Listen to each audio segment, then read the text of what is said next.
Noi abbiamo firmato a fine anno, a fine 2017, un accordo con il Comune di Padova. Oggi abbiamo un oggetto che sono le aree del Comune di Padova che devono passare di proprietà alla Regione del Veneto. Stiamo già lavorando, ma se abbiamo la proprietà fisica delle aree possiamo investire anche di più. La Regione è pronta, il Comune faccia la sua parte e la faccia al più presto. Parla in modo chiaro il Presidente del Veneto Luca Zaia. In Consiglio Comunale, dopo mesi di attese e tentennamenti, il Sindaco Giordani ha ottenuto l'incarico di trattare con la Regione l'accordo per il nuovo ospedale. Ma adesso di tempo non ce n'è più. Stiamo rispettando il cronoprogramma.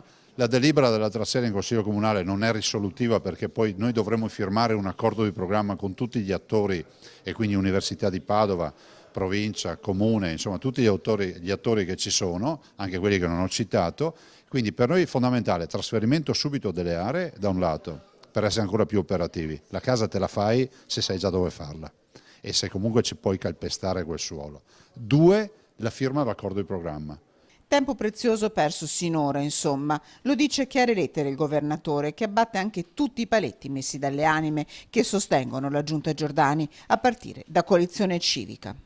Temi finanziari non sono un problema, li risolviamo noi. Temi di programmazione non sono un problema perché abbiamo ben chiaro come dobbiamo fare, fra l'altro abbiamo un partner scientifico all'Università di Padova che ci segue in questa partita.